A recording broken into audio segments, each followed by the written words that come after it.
કેમ છો મિત્રો? મજામાં? આપણે એના પછી આગળનો ટોપિક શીખીએ. છેલ્લા આપણે એ ઇન્વર્સવાળા દાખલાની વાત કરી, બરાબર છે? એટલે કે એમાં આપણે સ્વાધ્યાય 4.5 સુધી પૂરું કર્યું. હવે આપણે આગળ 4.6માં જઈએ. એક છેલ્લો ટોપિક છે, પછી આપણે એના મિક્સ દાખલા સ્વાધ્યાયના સોલ્વ કરીએ. તો એના પછીનો ટોપિક છે સુસંગત સમીકરણ સંહતિ. સંહતિ મતલબ કે કોઈ એક શરત એવી છે કે જેનું પાલન કરતા હોય એવા 2 થી વધારે સમીકરણો હોઈ શકે. શરત એક હોય, એનું પાલન કરતા હોય એ શરતનું એવા ઘણા સમીકરણ મળતા હોય. હવે સુસંગત એટલે શું? તો કે સુસંગત સમીકરણ સંહતિ એટલે આપેલ સમીકરણ સંહતિનો ઉકેલ એક કે વધુ મળે. આપણને જે સમીકરણ આપ્યા છે, ધારો કે એમાં ચલ એક્સ વાય અને ઝેડ છે, તો એક્સ વાય અને ઝેડની એક જ કિંમત મળે તો અનન્ય ઉકેલ કહેવાય. એક્સ વાય ઝેડની એક પણ કિંમત ના મળે તો આપણે લખી શકીએ કે ઉકેલ ગણ શક્ય નથી. અને જો એક કરતાં વધારે ઉકેલ મળતા હોય તો એને આપણે અનંત ઉકેલ કહીએ છીએ. તો સુસંગત ત્યારે જ કહેવાય કે આપેલ સમીકરણ સંહતિનો ઉકેલ એક કે વધુ મળે. પણ આવું ક્યારે થશે? તો કે પહેલી શરત આપણે હંમેશા એ જોશું કે કોઈ પણ આપણને જે સમીકરણ આપેલું છે, બરાબર, ધારો કે મેં આવા ઉદાહરણ તરીકે 3 સમીકરણ લખ્યા છે. a1x plus b1y plus c1z બરાબર d1, a2x plus b2y plus c2 બરાબર d2, a3x plus b3y c3z બરાબર d3. જો d1 d2 ને d3 એટલે કે d1 d2 અને d3 એ બધાની કિંમત 0 થાય, બધાની કિંમત 0 થાય તો એને સમપરિમાણ સુરેખ સમીકરણ કહેવાય. સમપરિમાણ, બરાબર. પરિમાણ એટલે ઘાત, બધામાં ઘાત છે ને સમાન થાય. પણ ક્યારે? d1 d2 ને d3 ત્રણેય 0 હોવા જોઈએ. ઓકે, આટલું ક્લિયર? હવે એમાંથી જોજો એક્સ વાય અને ઝેડ એનો જે સહગુણક છે એને આપણે કહેશું એ શ્રેણિક, a1 b1 c1, a2 b2 c2, a3 b3 અને c3, આ એ. પછી એક્સ વાય અને ઝેડ છે જે ચલ, એને આપણે કેપિટલ એક્સ કહેશું. એક્સ વાય અને ઝેડ, બરાબર. જો આપણે આ બેનો ગુણાકાર કરીએ એ અને એક્સનો તો આ સમીકરણ જ થતું હોય. અને જે અચળ પદ છે એને આપણે બી કહેશું. બી d1 d2 d3. આપણે ફરીથી એક વખત ગુણાકાર કરીએ ને તો આપણે ગુણાકાર શીખ્યા છે કે પહેલી હાર પહેલો સ્તંભ, a1 ગુણાકારમાં x, a1x plus b1y plus c1z એના બરાબર d1, બરાબર. ટૂંકમાં ગુણાકાર છે ને આપણે છૂટું પાડ્યું છે. તો એના ઉપરથી મેં સૂત્ર લખ્યું છે કે ax બરાબર b. a અને xનો ગુણાકાર કરીએ તો એના બરાબર શું છે? b. હવે આપણે બે બાજુ a ઇન્વર્સથી ગુણી નાખીએ. આમાં જો આપણે અહીંયા ax બરાબર b છે આપણી પાસે, બે બાજુ આપણે a ઇન્વર્સથી ગુણી નાખીએ તો a અને a ઇન્વર્સ એટલે એ તો 1 થઈ ગયું. તો અહીંયા વધ્યું x બરાબર a ઇન્વર્સ b. તો અહીંયાથી આપણને જે x છે, એક્સ વાય ઝેડ એની કિંમત આપણને મળશે. એટલે કે ઉકેલ મળશે એક્સ વાય અને ઝેડ. એના માટે અમુક કેટલીક શરતો છે. ઉકેલ મેં તમને કીધું, ઉકેલ 3 ટાઈપના હોય. પહેલું, એક્સ વાય અને ઝેડની એક જ કિંમત મળતી હોય તો એને અનન્ય ઉકેલ કહેવાય. અનન્ય, એક અને માત્ર એક. જો એક્સ વાય ઝેડની કિંમત નથી મળતી, બરાબર, તો એ આપણે શીખશું કે ક્યારે નહીં મળે. તો જ્યારે નથી મળતી તો ઉકેલ શક્ય નથી, અને જો એક કરતાં વધારે ઉકેલ મળશે તો આપણે એમ કહેશું કે અનંત ઉકેલ મળે. જો એ છે એનો નિશ્ચાયક લેવાનો, એ ઇક્વલ 0 થાય, નિશ્ચાયક એ લેશું એ ઇક્વલ 0 થાય, અને એનો એડજોઇન્ટ એટલે કે સહ અવયવ જ એના ગુણાકારમાં બી લેવાનું, અને જો નોટ ઇક્વલ 0 થાય તો સામાન્ય ઉકેલ શક્ય નથી. બરાબર. એની પહેલાં હજી એક વાત હું પહેલાં મુદ્દા તરીકે તમને અહીંયા કહી દઉં છું કે નિશ્ચાયક એ છે એ નોટ ઇક્વલ 0 થાય તો આપણને અનન્ય ઉકેલ મળે.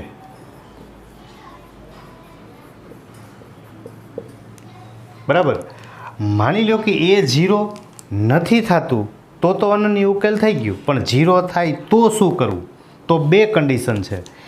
એ 0 થાય તો એડજોઇન્ટ એ ગુણાકારમાં બી લેવાનું, નોટ ઇક્વલ 0 થાય તો સામાન્ય ઉકેલ છે એ શક્ય નથી. એ 0 થાય એડજોઇન્ટ એની યાર આપણે ગુણાકારમાં બી લેશું, અને જો એ 0 થઈ જાય તો આપણે અસંખ્ય સામાન્ય ઉકેલ મળે, અથવા તો એક પણ સામાન્ય ઉકેલ ના હોય. પણ એ તો ક્યારે મળે? તો કે તમે બી 0 કા નોટ ઇક્વલ લ્યો તો સામાન્ય ઉકેલ ના મળે, એટલે કે શક્ય નથી. અને આમાં તો કે 0 થઈ જાય તો અસંખ્ય સામાન્ય ઉકેલ હોય. બરાબર. તો આપણી પાસે આમાં સુસંગત કોને કહેવું? તો કે એક કે તેથી વધારે ઉકેલ મળે. ઉકેલ મળવાની જરૂરી શરત કઈ? એ નોટ ઇક્વલ 0, એનો નિશ્ચાયક છો, માનાંક નથી, એના નિશ્ચાયકનું મૂલ્ય નોટ ઇક્વલ 0 તો અનન્ય ઉકેલ. જો એ થાય છે તો એડજોઇન્ટ એ ગુણાકારમાં બી લેવાનું, 0 થાય તો અસંખ્ય ઉકેલ, 0 ના થાય તો ઉકેલ શક્ય નથી. ઓકે. અને જ્યારે આપણે અનન્ય ઉકેલ મેળવશું ત્યારે આપણી પાસે સૂત્ર હશે x બરાબર એ ઇન્વર્સ ઇન્ટુ બી. એ એટલે તો કે XYZના સહગુણક, કેપિટલ X એટલે ચલ XYZ, એને આપણે સ્તંભમાં જ લખશું, અને બી એટલે અચળ પદ. રેડી. પણ જો એ 0 0 0 થતું હોય તો એને આપણે કહેશું સમપરિમાણ. ઓકે. તો આમાંથી 3 ઉકેલ અને એક આ સૂત્ર 4, અને આપણે ખાલી અલગ કરીએ છીએ આમાંથી. બરાબર. એટલે 5 વસ્તુ આમાંથી ધ્યાન રાખશું. રેડી. હવે આપણે એમાંથી નાના નાના દાખલા સોલ્વ કરીએ. સ્વાધ્યાય 4.6 એમાં એમ કીધું છે કે પહેલાં 1 થી 6 પ્રશ્ન છે, એમાં સુસંગતતા ચકાસો. એટલે કે આપેલ સમીકરણ છે એ સુસંગત છે કે નહીં. સુસંગત મતલબ ઉકેલ એક છે, એક કરતાં વધારે છે, કે એક પણ નથી, એવું આપણે નક્કી કરવું છે. રેડી. તો આપણી પાસે આ 3 શરત છે. ચાલો પહેલા દાખલામાં આપણે એ લેશું. પહેલાં તો એ એટલે કે 1 2 2 3. ચાલો આ એ મળી ગયું. પહેલું કામ આપણે કરશું એનો નિશ્ચાયક.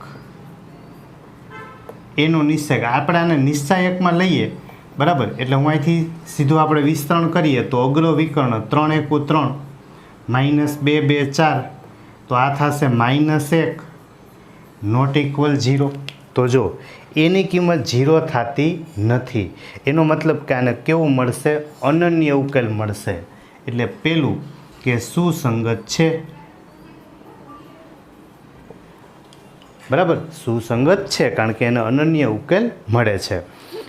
એના પછી આપણને બીજામાં આપ્યું છે 2x - y = 5 અને x + y = 4. તો એમાં પણ એ જ રીતે પહેલાં આપણે એ લખશું તો 2 - 1 1 1. હવે આને આપણે નિશ્ચાયક મેળવશું તો અગ્ર વિકર્ણનો ગુણાકાર 2 × 1 = 2, માઇનસ પ્રતિ વિકર્ણ 1 × 1 = 1 એટલે -1. તો 2 - +1 એટલે 2 ને 1 થઈ ગયા 3. બરાબર. તો એ પણ નોટ ઇક્વલ 0. એનો મતલબ કે સુસંગત છે. સુસંગત છે અને ઉકેલ આપણને કેવો મળશે તો કે અનન્ય. આમાં પણ એ જ પહેલામાં આપણને ઉકેલ કેવો મળશે તો કે અનન્ય. રેડી? તો આપણે બે ઉકેલ આવા બે દાખલા આપણે એના સોલ્વ કર્યા. ઓકે, આગળ આપણે ત્રીજો ગણીએ.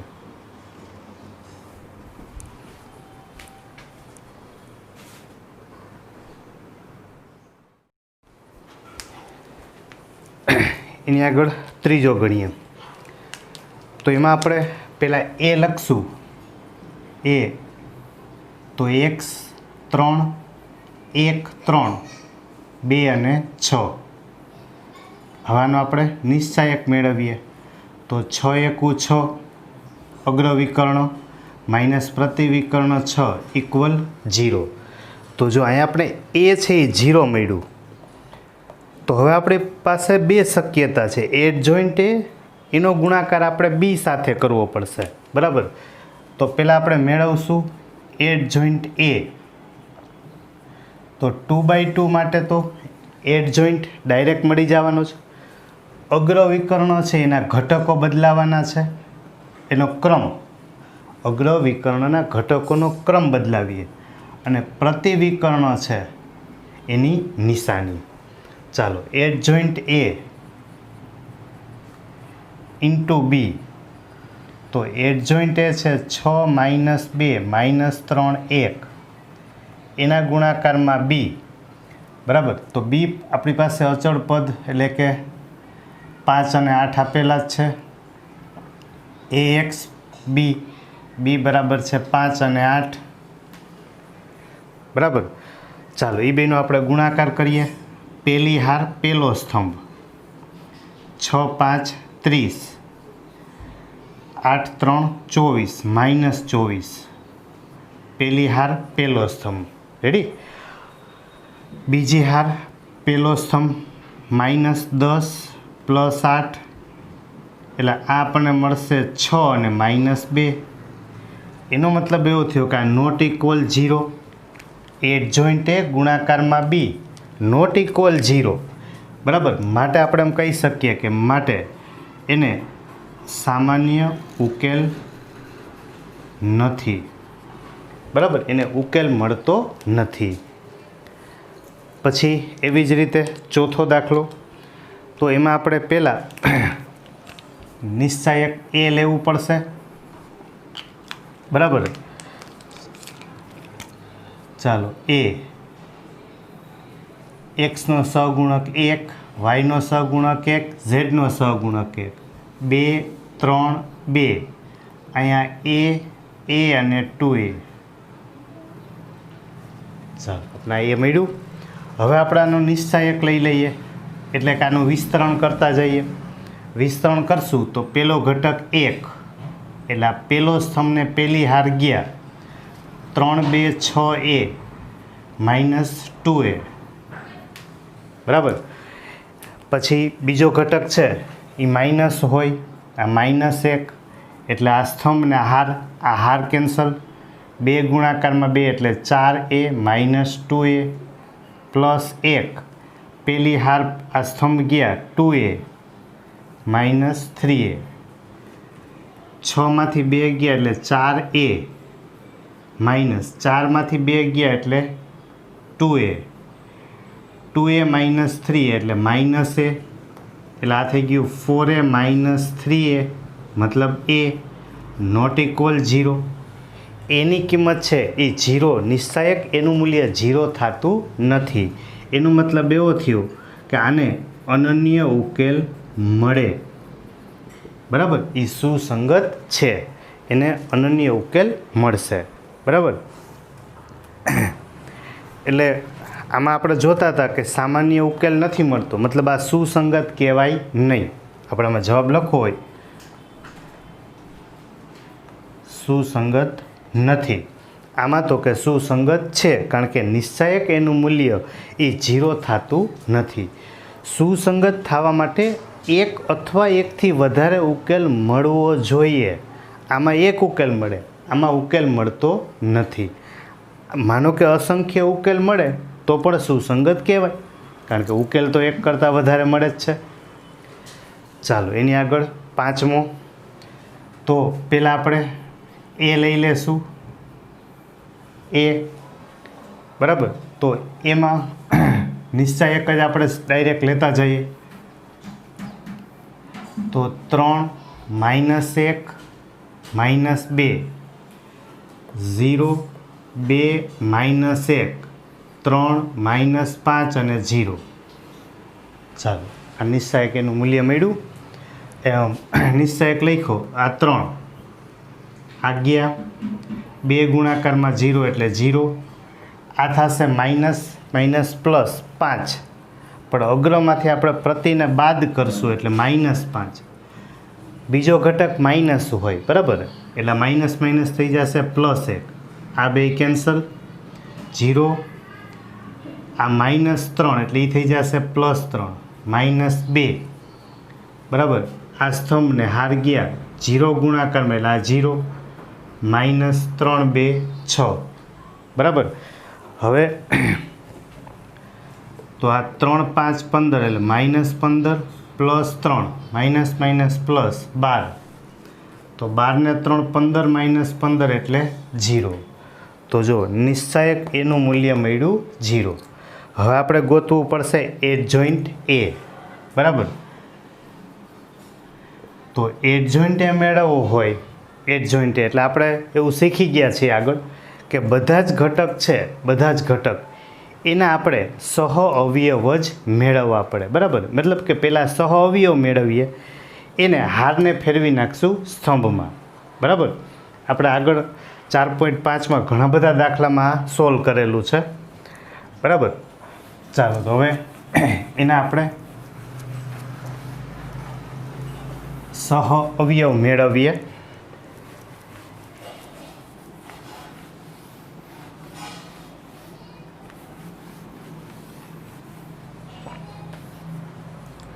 જો આપણી પાસે ઘટક છે, પહેલી હાર છે, આપણે પહેલી હાર એને પહેલો સ્તંભમાં જ લખીએ છીએ બરાબર.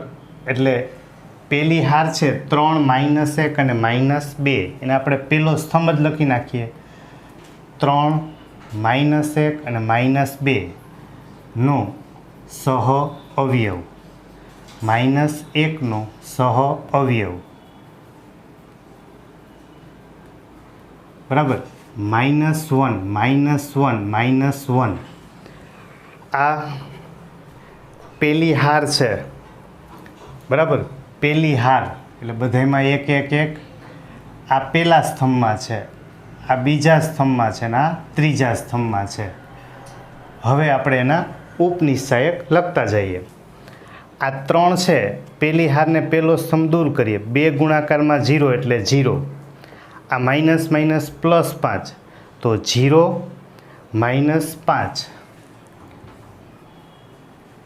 -1 ની 2 ઘાત, -1 ની 2 ઘાત એટલે પ્લસ થઈ ગયા. તો અહીંયા વધશે કેટલા, તો કે -5 બરાબર.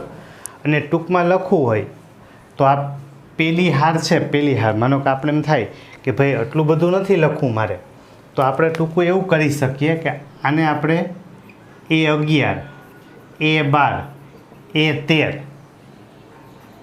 11 12 13, બીજા માટે 21 22 23, ત્રીજા માટે લખવું હોય તો 31 32 33 બરાબર. આ છે આ 21 22 23 મતલબ પહેલી હાર પહેલો સ્તંભ, 22 એટલે બીજી હાર બીજો સ્તંભ, 23 એટલે બીજી હાર ત્રીજો સ્તંભ બરાબર. ચાલો -1 આ હાર ગઈ, આ સ્તંભ ગયો, 0 ગુણાકારમાં 0 એટલે 0, 3 × 3 -3 એટલે થઈ જશે +3, -1 ની 3 ઘાત એટલે -3 બરાબર. એના પછી -2 આ હાર ગઈ, આ સ્તંભ ગયો, 0 ગુણાકારમાં 5 એટલે 0, -6 એટલે આ થશે -6 બરાબર. ચાલો એના પછી આ આપણે લીધું A11 A12 A13 બરાબર. હવે આપણે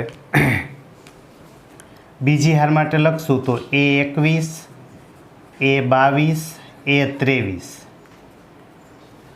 બરાબર.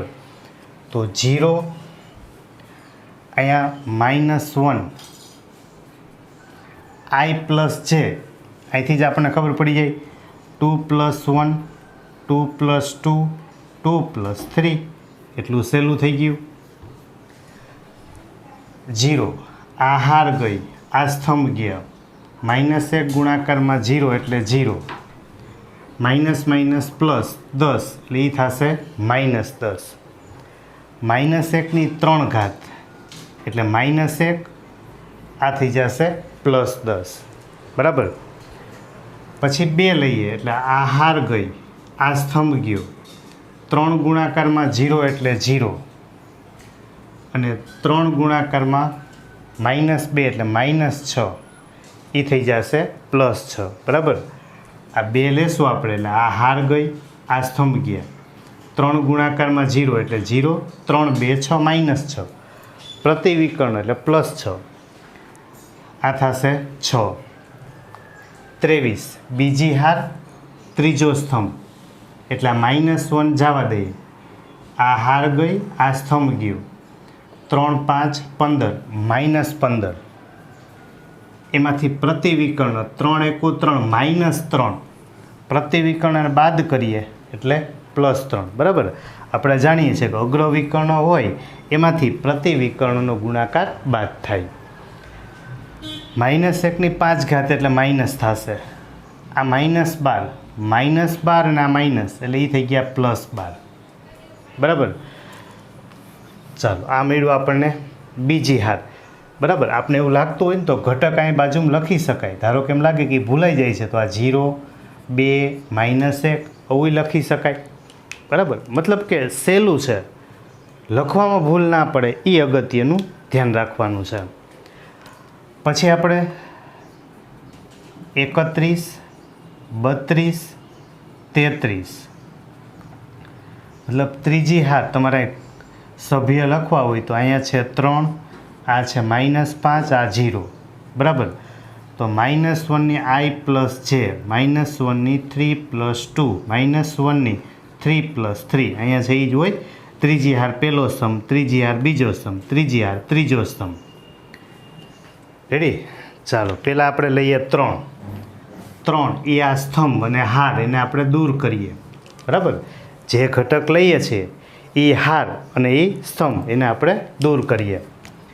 આ 3 ગયા, માઇનસ માઇનસ પ્લસ 1 2 2 4 -4 એટલે એ થઈ જશે +4, -1ની 4 ઘાત એટલે પ્લસ આ 5, પછી આ -5 આ હાર ગઈ, આ સ્તંભ ગયો, 3 × 3 -3 આ તો 0 થશે, આ -3, -1ની 5 ઘાત એટલે માઇનસ +3, બરાબર. આ -5 લે તો આ હાર ગઈ, આ સ્તંભ, 3 × 3 આ તો 0. હવે 0 તો 0 લેશું આપણે તો આ હાર ગઈ, આ સ્તંભ, 3 2 6 આ તો 0 થઈ ગયું, આ 6, બરાબર. ચાલો તો આપણને બધા ઘટકના સહઅવયવ મળી ગયા. તો હવે આપણે એડજોઇન્ટ A ઇન્ટુ લેશું B, બરાબર. તો એડજોઇન્ટ A લખશું આપણે. તો પેલી હાર જે હતી, પેલી હાર એને આપણે પહેલો સ્તંભ બનાવી દેશું એટલે -5 -3 -6 10 6 12 5 3 6, રેડી. ચાલો પેલી હાર હતી અને પહેલો સ્તંભ બનાવી દીધો, બીજી હારના ઘટક હતા એ બીજો સ્તંભ, ત્રીજી હારના ઘટક હતા એ ત્રીજો સ્તંભ, એટલે એડજોઇન્ટ મળી ગયું. આ બધું આગળથી ક્લિયર છે 4.5થી, બરાબર. એના ગુણાકારમાં b એટલે આપણને 2 -1 અને 3. હવે આપણે આ બેનો ગુણાકાર કરતા જઈએ. તો પેલી હાર પહેલો સ્તંભ -5 × 2 એટલે -10, 10 × 10 -10, 5 3 15,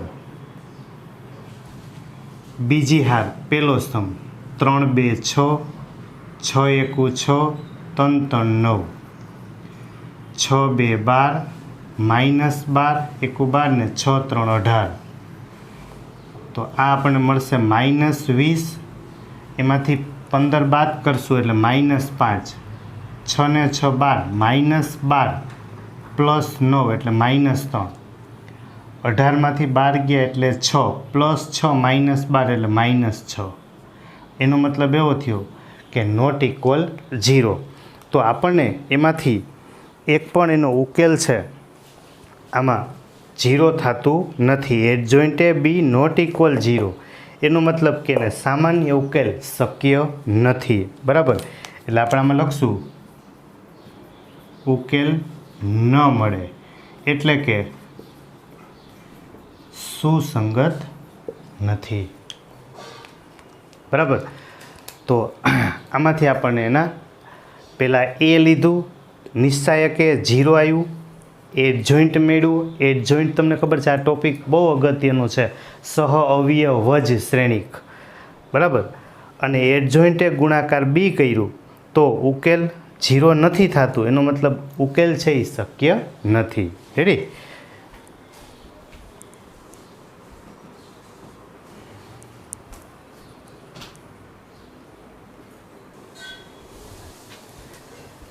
એની આગળ છઠ્ઠો દાખલો તો એમાં પણ 1 થી 6 પ્રશ્નમાં સુસંગત માટે જ પૂછેલું છે તો પહેલાં આપણે એ લઈ લઈએ તો 5 -1 4 2 3 5 5 -2 6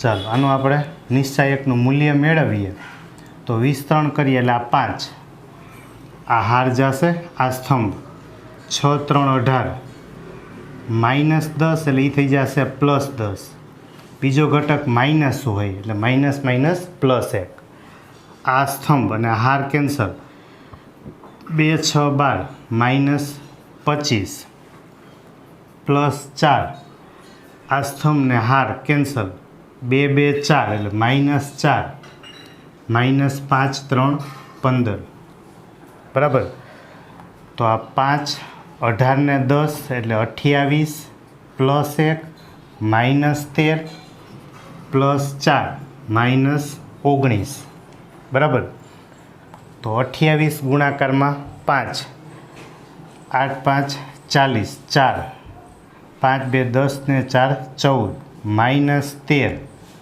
અને -19 4 76 તો 140 -76 ને 10 86 ને 3 89 એટલે 40 અને 11 એટલે 51 નોટ ઇક્વલ 0 નિશ્ચાયક એનું મૂલ્ય 0 મળતું નથી એનો મતલબ એવો થયો કે અનન્ય ઉકેલ મળે ભલે મળે આપણને કોઈ વાંધો નથી પણ અનન્ય ઉકેલ મળે કહું તો શું ભલે મળે માટે એમ કહેવાય સુસંગત છે ઓકે તો આપણે પહેલાં સુસંગત કોને કહેવાય કેવા ઉકેલ મળે બરાબર એની શરત કઈ અને પહેલાં 1 થી આપણે 6 દાખલા સોલ્વ કર્યા રેડી